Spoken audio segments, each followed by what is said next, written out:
Okay then, hello everybody. Welcome to the Humanities Center for the penultimate session of our series on the forest, which I have to say has been, I think, rather delightful this semester. But with this session, we move into more sad and troubling aspects of our modern relation to the forest, namely the matter of deforestation and its many causes and consequences. I'm sad to report that one of our scheduled panelists, Dr. Marnie Lafleur from the Department of Anthropology, is unable to be with us today due to illness. So to reflect on today's theme, we have two highly distinguished members of USD's College of Arts and Sciences. Michel Boudrias received his PhD from UCSD's Scripps Institution of Oceanography and is associate professor and a long-term former chair in the Department of Environmental and Ocean Sciences. His primary research area focuses on long-term ecological studies of shallow water coastal habitats impacted by human activities both in San Diego and in developing countries. Dr. Boudrias' research interests also address questions of climate change and sustainability and the environmental effect of tourism. He is director of the university's Care of Our Common Home pathway, coordinating USD's efforts in climate change responses, sustainability, and environmental justice. Dr. Boudrias has been the recipient of two prestigious National Science Foundation grants and is one of the United States representatives on the Greening Curriculum Program at UNESCO, which will be presented at COP28. Ronald Niezen was educated at the University of Cambridge, where he received his PhD in social anthropology. He joined the University of San Diego in 2022 to teach in the departments of sociology and of political science and international relations, having previously held professorial appointments at Harvard and more recently at McGill University in Montreal, where he taught for 18 years.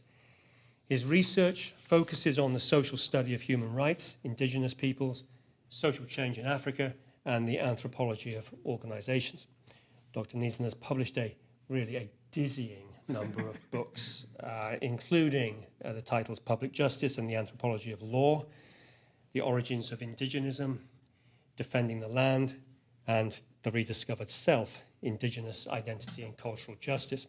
His most recent book, presented actually here at the Festival of Books over the summer, is The Memory Seeker, a novel addressing war crimes, justice, and the vagaries of memory.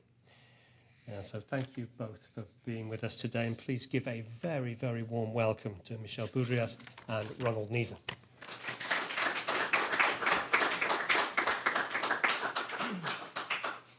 Thank you, Brian, and thank you for continuing these great sessions over the last 3 semesters and continuing on. These are really lots of fun to bring the different perspectives to all of this.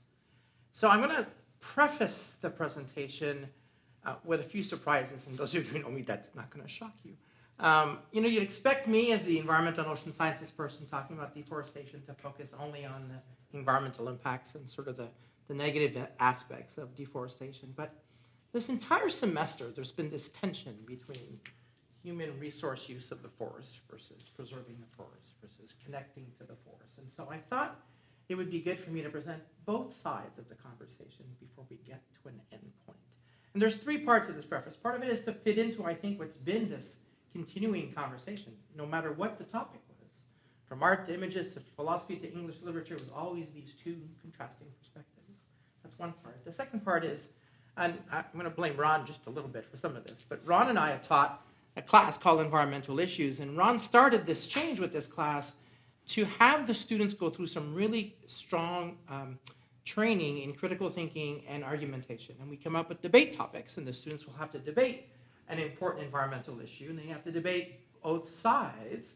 So the way I started now when I've taken over is they will list at the beginning of the semester the most important environmental issues to them. It's been very common that deforestation has been that issue. And so I'm going to thank my students ahead of time.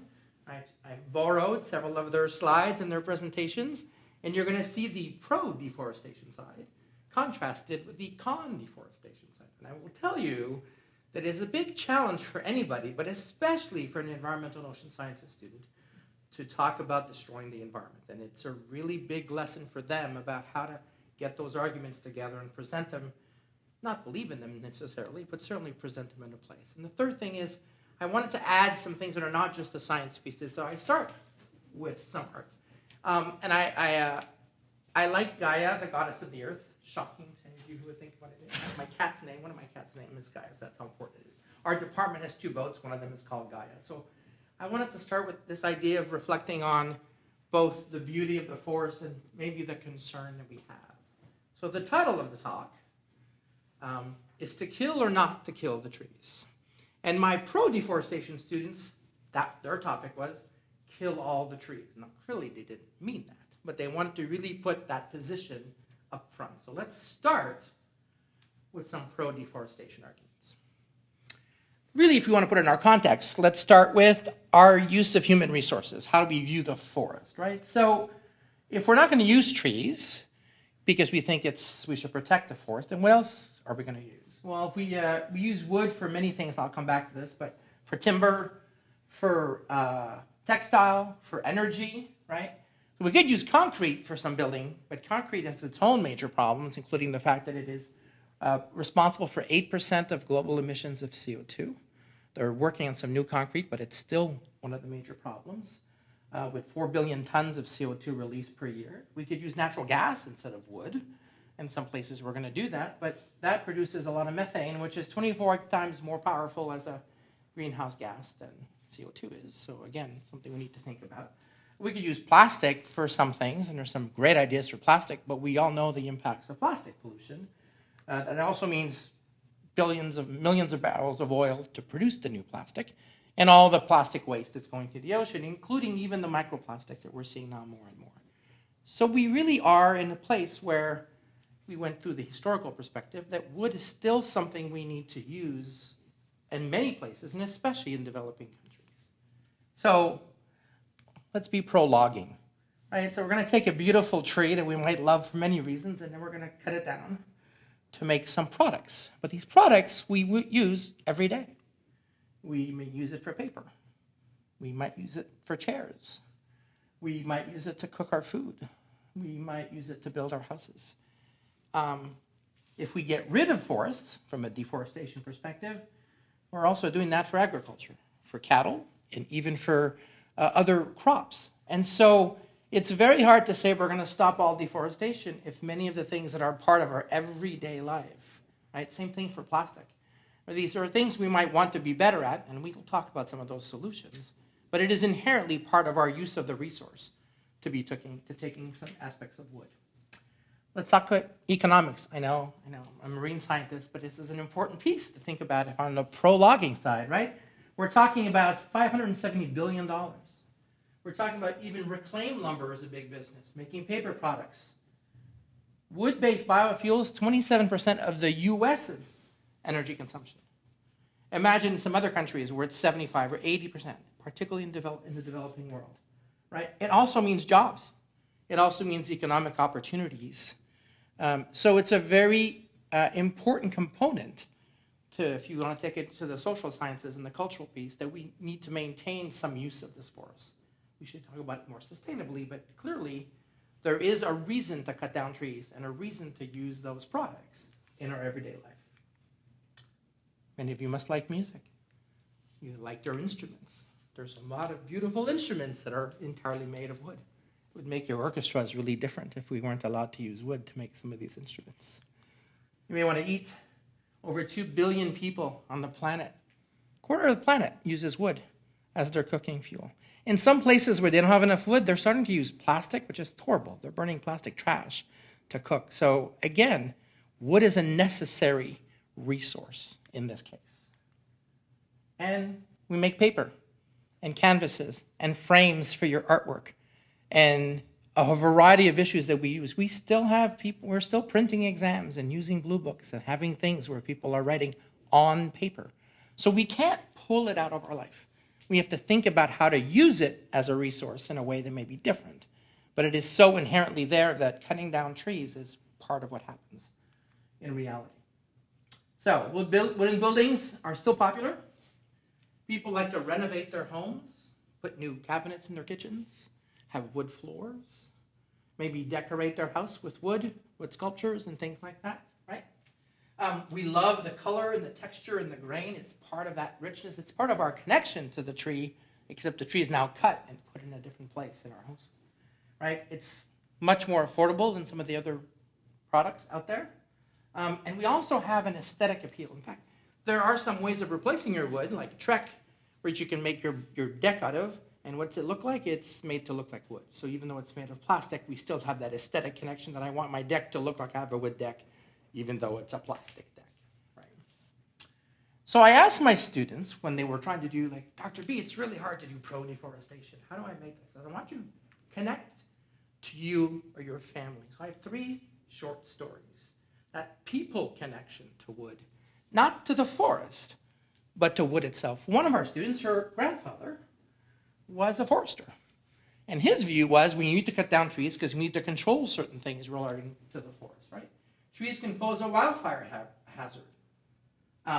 Trees use a lot of water. We need to pay attention to groundwater. So even though he was a person who worked with the National Forest Service, he still was someone who said, we can't just let trees and leave the forest go. We need to do some management, and some of that means cutting down trees.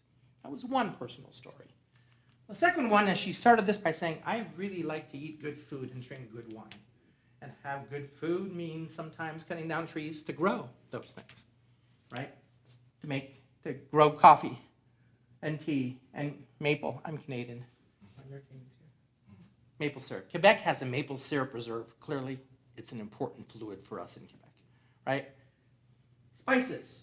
Palm oil is in so many things that you eat at this point. Now, there are big problems with palm oil deforestation, but it's part, again, of this consumption part. And we're moving into the Christmas season, and there's always that debate. Do I have a plastic Christmas tree, or do I want the smell of a pine tree in mine? I have to cut those down if I'm going to do that, right? So her personal stories were about things that she consumed at home, that she liked to eat, and the food coming from places where they had to destroy the cropland, in some cases, to grow. The third one is this lovely table, purchased in 1980. She said, my mom is an immigrant, and the first piece of furniture she purchased was this dining room table. It's been in our house my entire life. It's been a table where they had dinner and played board games and took care of the babies and had conversations, right? It is so deeply part of our life. And that wood table, she said, we've replaced things in the house, we've improved things, we have not got rid of that table. It's such an important connection to the family. So I really wanted to say that conversation we've had so many different ways about resources really leads us to think about the forest is going to continue to be used, and used a lot, for so many resources that are part of our life. However, we're not using it well. So now we're going to shift to the sadder part of the story, the environmental side of the story. What happens when we cut down all the trees? Now, I'm going to end with some solutions, so it's not going to end with the loss of the forest. But, you have the Amazon forest in the good parts that look like this, and then we start cutting them all down, right? We clear it. And we've been doing it, we've heard this already, through history, all the way to now, and even more so now, to make space for agriculture and grazing, to get wood, to build houses, and unfortunately, oftentimes leading to problems like massive wildfires. And now the landscape looks like this, right? Clear cutting is if you've been anywhere, including going up the coast, Oregon and Washington and in Canada, and you see clear cutting, it is a really devastating picture to look at a forest that's completely gone. So we are using it, but we're not using it well. We're using it in a way that is destructive to the environment, and how can we plan better, right? 54% of global deforestation occurs in South America, and yet you're going to celebrate with the picture of them planting one tree. So we're going to talk about not just one tree. And who was responsible for a lot of this? Government non-leadership is what I like to present. So when Jair Bolsonaro came in, he changed a lot of things, and they had massive deforestation for 5 or 6 or 7 years at a rate that was unheard of before. And it included economic impacts, ecological impacts, social cultural impacts, impacts on indigenous tribes. It was an acceleration of something that was already happening in the rainforest, but doing it in a way that was incredibly destructive. So what are the issues that affect the forest? Climate change, depletion of natural resources, the loss of habitats, and then the loss of the organisms that live in those habitats, which is massively decreased biodiversity. So let me hit a couple of these. I'm not going to do all of them. I do want to have something in context that we don't often think about. We think about the trees, the forest, that connection we've been talking about all semester. But the forest as an ecosystem provides a variety of benefits to us. That's what we call ecosystem services, right? 40% of man-made CO2 goes into forests. They produce 20% of the oxygen on Earth. So like they said, they're lungs of the Earth. It's partially true. As marine scientists, we know that there's more oxygen produced by the organisms in the ocean. But that still doesn't mean that that's a fifth of the oxygen produced on the planet comes from forests. It's 20% of the world's freshwater resources are in there. It's home to over 350 million people that live in rainforest communities, right? So it's home to 2/3 of all living animals and plants on the planet.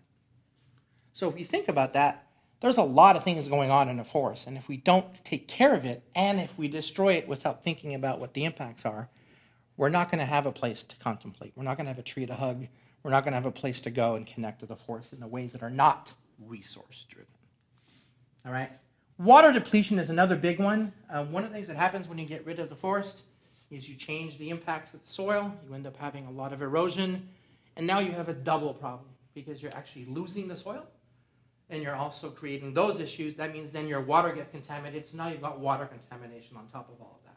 And just imagine if I cut down the forest, which is helping hold on to the soil, and then I put cattle where that was, and now I have the pollution from the forest erosion and the pollution from the cows, and my water systems become severely impacted at this point. And this has happened in every country where there's been massive deforestation, is their water quality goes down, and that becomes a big issue in and of itself. And if you fish, and your stream is now polluted, that becomes another problem. So we're really having a cascade of issues when we deforest a place and affect the soil and the erosion and the pollution. Now this is what we would like biodiversity to be. You think of the rainforest, you know, you look at all these great things. There's not enough orchids in this picture, Ron, I know, but there's some of them. So you see this, and you're hoping, great, this is going to work. Unfortunately, the reality is we're losing 137 species per day. And notice that I've put different parts of the world. So this is all forests, not just the rainforest, right? So you might say, well, how many species do we have? Is that a big deal? One of the problems is we don't even know how many species we have. So we're actually losing species we don't even know about yet, plus species we might know about, and as well as species that can be very important to us. So that's an insane amount when you think about 137 species disappearing per day.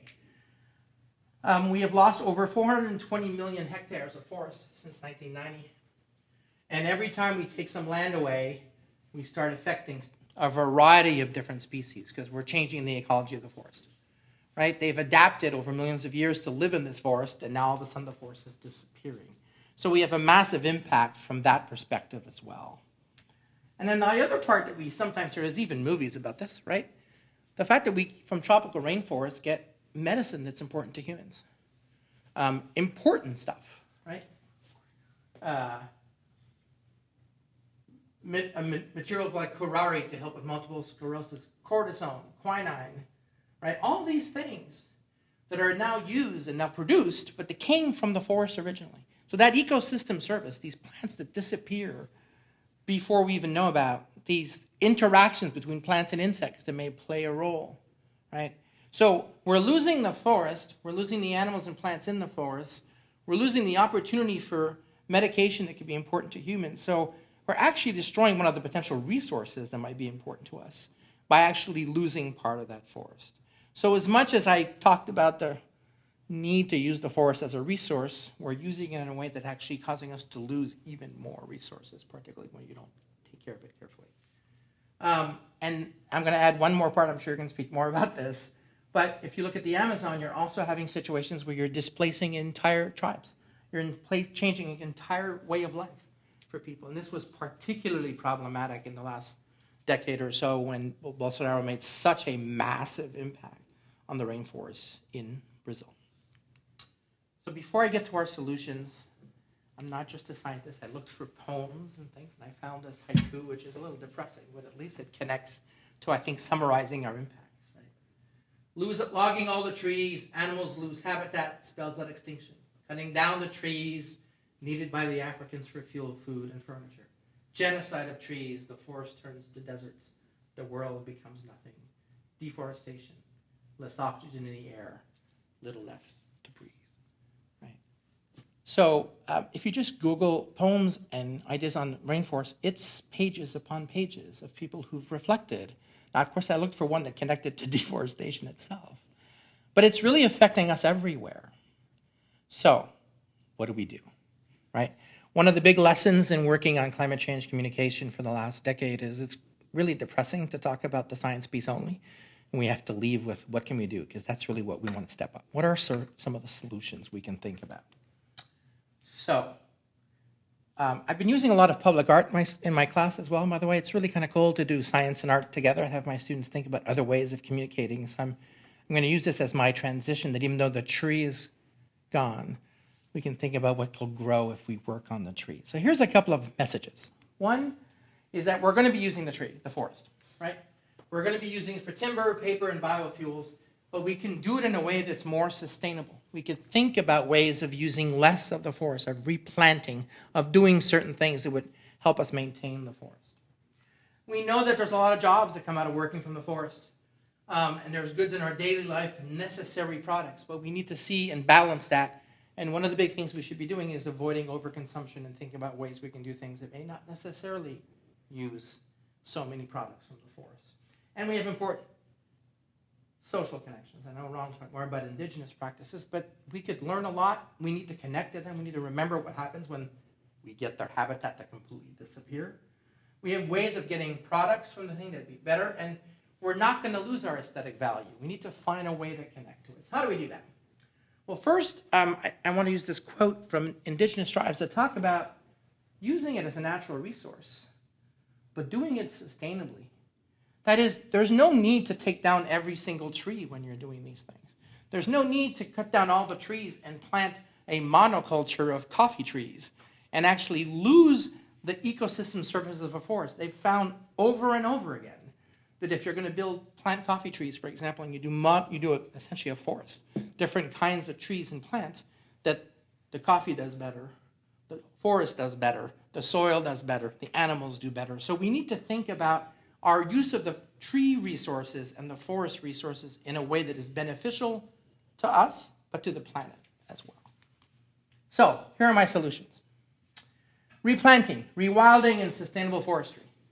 Right? There's a lot of work going on now in many countries in which if you're going to cut down trees for construction, you need to replant them. That's just in the forest part. But we can also rewild and go into urban areas and plant more trees, create our own kind of forest. And that's become a big thing. Right? Take a place where there's no forest, no trees anymore, and add some trees. Have a mini connection to that forest and to the trees. And then let's think about being sustainable. So until a few years ago, USD used only FSC certified paper, which is the Forestry Sustainability Council paper, which means all the paper we use came from reusable and recyclable resources. We have changed that policy. We're going to go back. Trust me. We're going to work on that.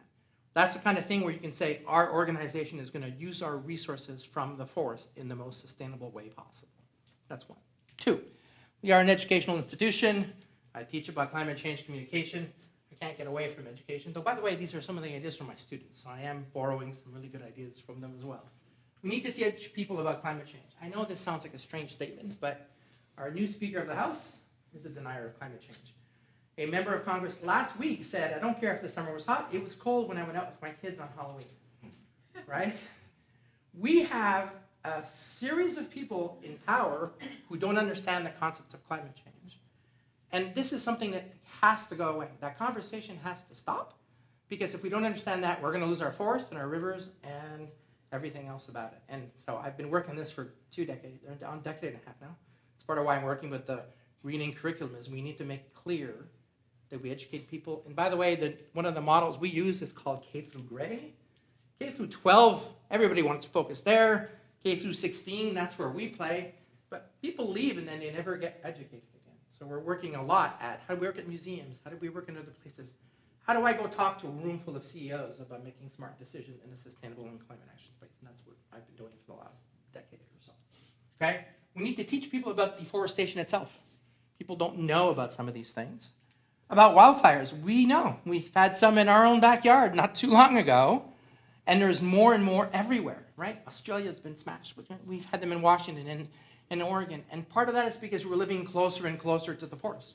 That split behind where humans live and where forests are has now disappeared. So we need to think about that. And we need to think about products. So I love wood. I have a lot of wood decorations, but I also have bamboo flooring. So I have wood flooring made from a grass, not from a tree, that's fully sustainable. There are alternative products that are out there that can still have your warmth and connection to wood without necessarily cutting down an entire forest to make your place look like a connection to the wood. Finally, international agreements. There needs to be governmental ones, and there's been some work there. There needs to be tribal connections. We need to bring them in. I think it's going to fit in nicely to Ron's talk. But even religious ones. I don't know if you know this, but Pope Francis 3 years ago had a synod specifically on the Amazon rainforest. So he brought in bishops and experts and scientists to talk about it because a lot of people will get their information through their church, through their faith. So if we're going to talk about these issues, we have to get it from the science piece and the government piece and the faith piece and the story piece, and not just from the... Because I know, sadly, as a scientist, that we don't always have a good job of talking to non-scientific audiences. I also know that people won't necessarily respond to it. So we need to hit every potential ways of connecting to people in whatever way we can make that happen. So I will close with the reality slide and then the hopeful slide, right? So I saw this and I liked it. It's only after we got rid of our forest that we realized how important it might be to us. But I always think there's hope. I'm going to come back to Gaia. Out of all this chaos, Gaia will come back. Our world will be reforested, and we'll be able to reconnect to the forest, both as a resource and as a place of wonder. Thank you.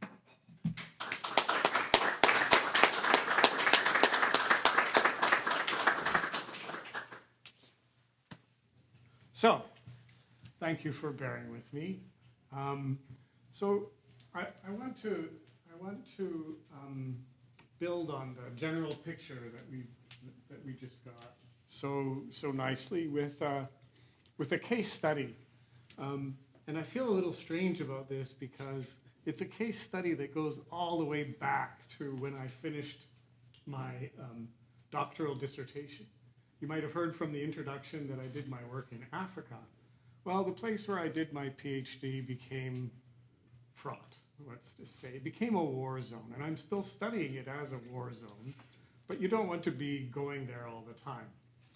So as a young doctoral, PhD awardee from Cambridge, I moved to Montreal without a job, and I just started looking. And I answered an ad in the Montreal Gazette for a researcher in the Cree Board of Health and Social Services of James Bay, a brand new agency. And they hired me because I was cheaper than a doctor. And they flew me to 8 communities in northern Quebec, several of which had been relocated because of large-scale hydroelectric development that had started in the region in the early 1970s. 1973, the Quebec Premier Robert Boudrias made an announcement that they were going to engage in the project of the century. It was going to be a massive hydroelectric project in Quebec's north, in the boreal forest. So we've heard a great deal about the boreal forest this past summer, right? We know that the boreal forest last summer burned at 14 times the normal rate, producing smog in the eastern seaboard, right? It affects all these people down south. And the boreal forest is bigger than North America. It encircles the globe. It's the same trees in northern Finland that you have in Canada. It's a lot of black spruce and tamarack that are hardy trees that can live in the conditions of severe winters. And also you find the same trees in high altitudes. And what you don't see from the stories that we had about the fires, the images that you get from the government of Canada about how big the boreal forest is that not too long ago, every part of this region was spoken for by somebody. They had territories, they had trap lines. They're spread out because there isn't a lot of wildlife to live from, but they knew intimately who had rights over what place.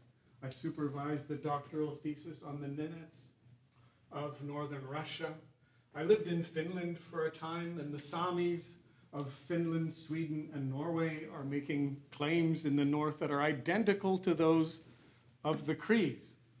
So when we look at the Crees and their struggle with hydroelectric development, as I'm going to do here, bear in mind that this is something that circumnavigates the globe. That I'm presenting you with a case study from my own experience doing fieldwork in the 1990s and onward of a phenomenon that's much wider. So to move to specifics, when I answered the ad for a researcher to go to northern Quebec, the project of the century had been constructed. The courts forced the Quebec Canadian governments and Hydro-Quebec to the negotiating table, and in 1975, the parties with the Crees and Inuits signed the James Bay and Northern Quebec Agreement that gave the Crees different regimes of control over the territory that was affected by the hydroelectric construction. What you see in brown are the four bays of the hydroelectric construction, which are the lakes that are backed up behind the hydroelectric facilities. And in the boreal forest, it's on the Canadian Shield. The glaciers have worn this all down to a nub. There are no mountains, there's no relief. So that when you build a dam on a river, it floods an enormous territory. So the project that you see here, the areas of brown, comprise 7,000 square miles of boreal forest. And that includes Cree territories. It includes burial grounds. So people lost their connection to the memory of ancestors. They lost trap lines to, I took this from the internet, so it's a little bit blurry, but this is the La Grandeur, the LG2 hydroelectric facility with the steps that come down. It's also called the Henri Broussard hydroelectric facility. And you can see the lack of relief of the forest in this image, which is why I selected it. Right? So what you need to do when you have a lack of relief like that is in very select places, and you don't often see this in the spectacular images of the spillways, but you get a thing called dikes, and they're just like rocks, that they build these massive barriers to keep the water in, right? Now, in doing research for this talk, I came across a story in the New York Times from 2016. And I should have put it up because it said that hydroelectric facilities are, of course, they're carbon neutral, right? Everybody knows that. But in point of fact, the environmental scientists who are here will bear me out. They are not by any stretch of the imagination carbon neutral. Especially in tropical regions, large-scale dams produce a phenomenal amount of carbon. So I did my research, and anybody who's interested in looking this up, this is a piece that's specifically oriented to the boreal forest and to the carbon that's produced in northern Quebec. And the conclusion, the finding is that emissions to the atmosphere produced by the flooding of these forebays does produce emissions, especially in the first years, but even afterwards, stabilizing at values that are higher than the forest would be. So hydroelectric construction produces CO2s and methane. It produces methane from decomposing vegetation and soils that are then exposed to the water. So there's a bubbling effect and gases are emitted, especially at the spillways. So that's number one. I'm giving you the bad news up front. Is that okay? Yeah, okay. And then we'll settle down and we'll get some nicer pictures. Number two, the mercury that normally is found in vegetation, when you submerge it in the water in the forebays and you flood forests, converts to methyl mercury. And the methyl mercury concentrates in fish. And the Crees are great consumers of fish, the Crees and Inuits both, right? People talk to me about the elders who would consume unbelievable amounts of fish, and I can attest to the fact. I had a Cree elder at my home in Cambridge, Massachusetts when I was teaching at Harvard, and we bought like a 5-pound piece of king salmon to give to him, and we cooked it up, and he was so happy he ate half that fish. It was like unbelievable. I've never seen anybody do a thing like that. And this is just like normal. But if you're eating those quantities of fish that have high concentrations of methyl mercury, you're going to get sick. And it's especially going to affect pregnant women and young children. So when I was working with the Cree Health Board, they had a mercury program where they had people coming in periodically and giving hair samples to test the amount of mercury in their system, and found it to exceed the US. I don't know why in Canada they went to the US EPA's reference dose, but okay, I guess it was reliable and they did that. So they knew that they had a problem, and they undertook an education program to try to get people to reduce their fish consumption. So when you reduce your fish consumption, and fish is a healthy food, right? What do you replace it with? You replace it with things that are not as healthy.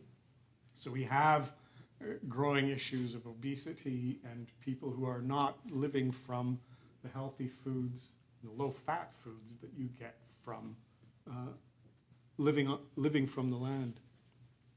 So do we have this? Is this a situation? This is a split log habitation that people would live in through the winter months. It's called a michwap. And it's in disarray, right? It's a ruin, which I came across and thought it was very interesting. So they're using both the natural wood, another use of wood, thank you very much, to cut down trees. They would use chainsaws. They'd split the wood so that it has bare wood on the inside to reflect light. And also bits of here and there selectively plywood. Where are they getting that? They're getting it from scrap, from the hydroelectric construction, which I'll tell you more about. So with the James Bay Northern Quebec Agreement in 1975, this did not all disappear. It wasn't a catastrophe for the indigenous people, but it was more a transition that I want to talk to you about. Institutions, well, Cree culture was institutionalized. Right? They had the Cree Board of Education, their own education board, that developed their own school books in the Cree language. There are many, Cree is the most widely spoken indigenous language in Canada. And part of the reason is things like this. This is my favorite page from the Cree dictionary that was put out by the school board, funded by the James Bay Northern Quebec Agreement. And it tells you something about people's life on the land, right? He farts accidentally while exerting himself. Pwachiyu. He farts and breaks wind. So it's all a verb that has a basis But every page of this dictionary has specific words that are about things that people experience on the land. And they use these words. The elders use these words. So they will have a word, not just for farting while lifting something heavy, which I actually use with my wife in our daily life. Oh, poitou, okay. But they have words for declivities in the snow, or the snow is building up on this side of the tree. Words that have import for your life. You want to be very precise about what the snow is doing on ice. If you go out on the ice and there's a thick layer of snow that has an insulating effect on the ice underneath, and there's a current, you might find yourself in trouble, right? So you need to be very specific about how it is that you're living. So this is my experience living in a michwap with 18 people.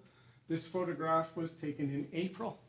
If I had gone in January, it would have reached 40 below, which is about where Celsius meets Fahrenheit, so I don't need to do the conversion.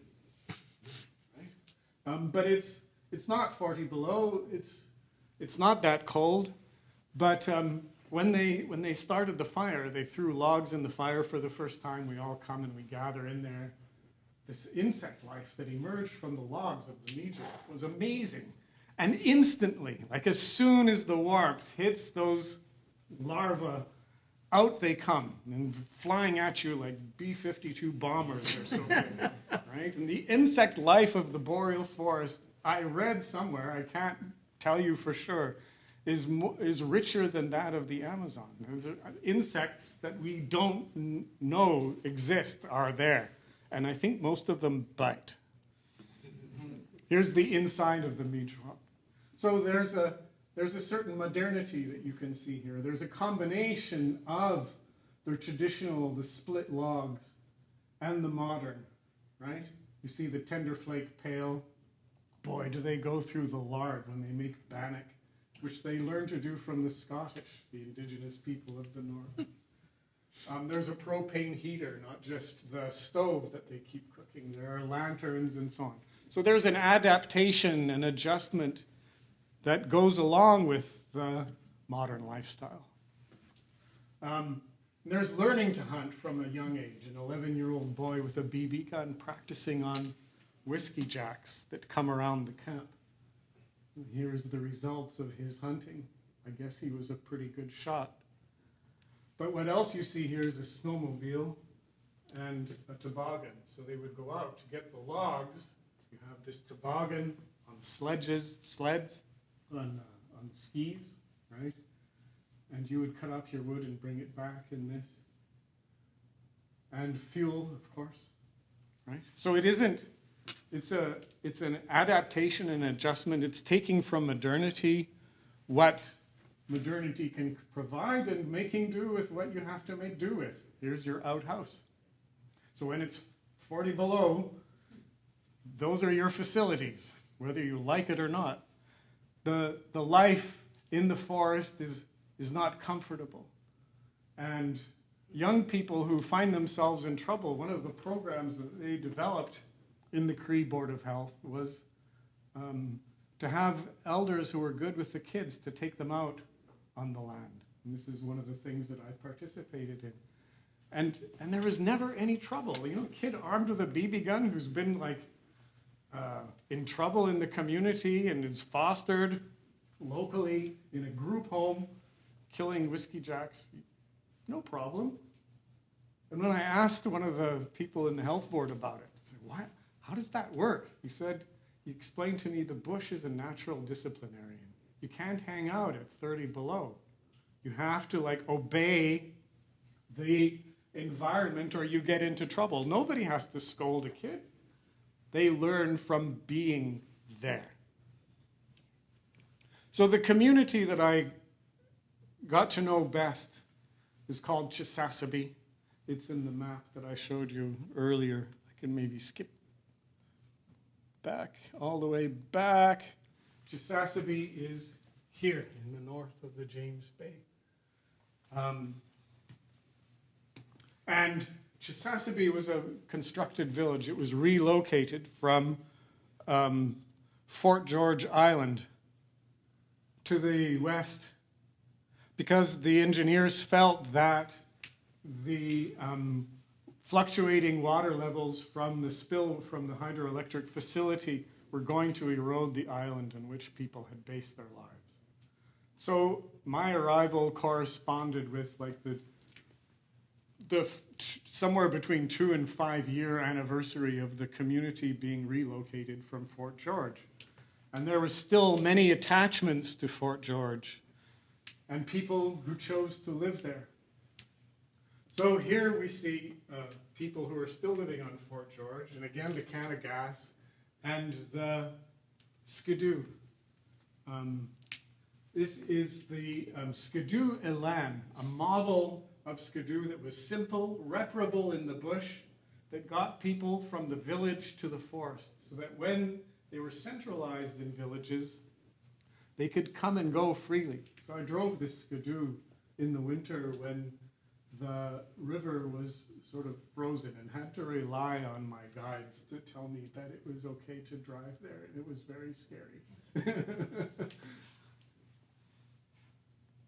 And the other means of transport for a long time has been what's called the Fraser canoe. A Fraser canoe with a 40 horsepower outboard motor will get you almost anywhere, except you'll remember from the map, there are all these forebays that are built on the river. The river used to be the means of transport. It was the highway that people would use to get to their hunting lodges for the winter. So when we're talking about deforestation from hydroelectric or large-scale hydroelectric development, we're also talking about how people are deforested in that sense. They can no longer use the environment that they're used to for their transport and their way of life. Some of the images of Fort George Island are haunting. I took these, by the way, from my prints. It came out pretty good. A little grainy, so people still living there. And the words here, do not touch, because they wanted the cabin to remain there after the rest of the village had moved. And they maintained an attachment to Fort George Island and would go there for ceremonies or to sort of restore their sense of continuity with the island. So here we have a prospector tent, and this I found interesting. A new teepee, a new one. My goodness.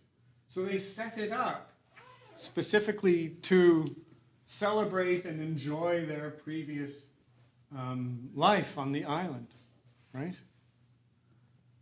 I took a picture of the post office on Fort George in the last year of its operation. So here we have the Canada Post, Fort George, JOM1EO. The mnemonic for that is Yom EAO. Yep. The Anglican church and cemetery. You can see the roof is deteriorated of the church, but the cemetery is maintained. And here we have the village that they relocated to. And in every village you have to have a corner grocery. So here we have Chisasibe Enterprises General Store. The stairs look like they're repurposed from a fire escape. There are no windows or very small windows for security. There were gangs of youth that roamed the streets. There was a circular perimeter road, which was the only paved road in the village. And the kids used to go in gangs of like 50 at night, wandering the road. They called it wandering the road. And so the windows all had mesh, and the lights all had mesh to prevent themselves from being broken. And here's the commercial center that was built. It includes a hotel, a grocery store, fast food restaurant, and a lobby. And the hunters that used to gather and trappers that used to gather by the river now gather here. When they buy you have their groceries, and they talk about days gone by. This becomes the means of getting to the hunting places. A scene taken from the front window of a truck. And you see the hydroelectric facilities, the transmission lines in the background. People are experts on these ice roads. They know how to drive with two wheels in the softer snow on the side so you don't skid out. And the road becomes a place where you would do your hunting. So we're driving along, screech, suddenly the brakes go on because the driver, out of the corner of his eye, saw a white ptarmigan sitting in the snow. How he saw it, I have no idea. He gets out his .22, this beat up old gun, and he dispatches it, and his wife goes, and she's already got it plucked. I asked her, why are you plucking the ptarmigan like so soon? It makes a mess. She said, oh, the feathers will get tight if you leave it. And right now I've got like 5 minutes while they're loose to get all the feathers out. She's very happy about that. Now they've got some food for dinner. There's her, this is Sam and Helen, and Sam is getting ready to go fishing. Here's his fishing nets, and he's got floats that are made from insulation. It's all discarded at the hydroelectric site. The whole cabin that he has is made from scrap from the hydroelectric construction. And in the village, you again have this combination of ways of life and attachments. People talk to me about the strangeness of moving from being in a teepee where everybody's together, or a miigwap where people are, at least for part of the year, where you have 18 together, huddled together, to everybody having their own room in one of these houses that's constructed by the government, right? And the difficulty of that transition. But the transition is something that they were making. They were struggling as I participated in that, in the transition from the village to, from the island to the constructed village, from being close to the forest, everything there, to a little bit more remote from it, in a constructed, designed space.